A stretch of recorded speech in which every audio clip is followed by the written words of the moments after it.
কথায় আছে মাছে ভাতে বাঙালি। বাঙালির পাতে যদি একবেলা মাছ না হয় তাহলে কি আর চলে? আজকে আমি আপনাদের করে দেখাচ্ছি বাঙালির প্রিয় কাতলা কালিয়া রেসিপি। লেজের সাইড থেকে বেশ বড় বড় করে 6 টুকরো মাছ কেটে বেছে পরিষ্কার করে নিয়েছি। মাছের গায়ে ভালো করে হলুদ আর লবণ মাখিয়ে 15 মিনিটের জন্য রেখে দেব।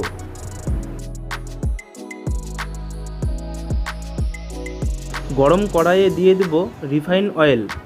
বেরেস্তার জন্য পেঁয়াজগুলোকে ভেজে নেব।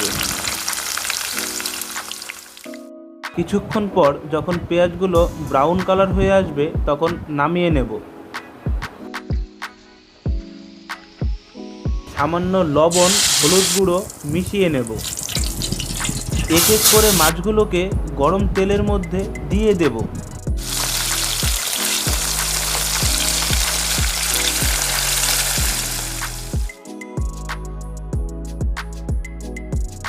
মাছগুলোর কালার যখন দেখব লাল লাল হয়ে আসছে তখন গরম কড়াই থেকে নামিয়ে নেব। মাছের লেজের টুকরোটা বেশ খানিকটা বড়, তার জন্য এটাকে এক্সট্রা করে ভেজে নেব।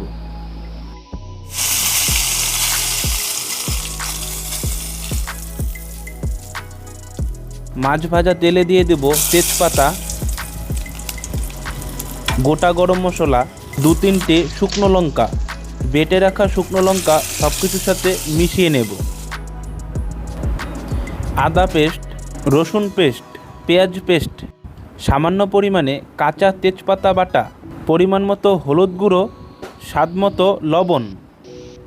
মশলা যত কষিয়ে নেব তত দেখব ওপরে তেল বেরিয়ে আসছে।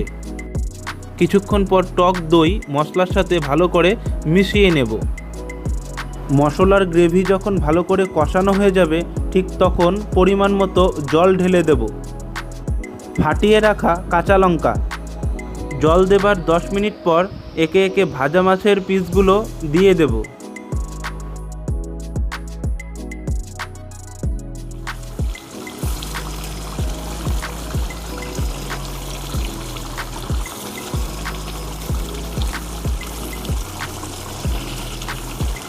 ঝোল দেবার 10 মিনিট পর যখন খুব সুন্দর করে গাঢ় গাঢ় একটা ভাব আসবে তখন এর উপরে বেরেস্তাগুলো ছড়িয়ে দেব। বিলাতি ধনেপাতা, হালকা করে গরম মশলা ছড়িয়ে দেব।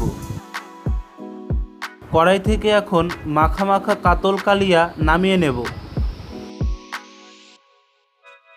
ফাইনালি সুস্বাদু কাতল কালিয়া রেসিপি পুরোপুরি রেডি। এখন শুধুমাত্র ভুরি ভোজের পালা।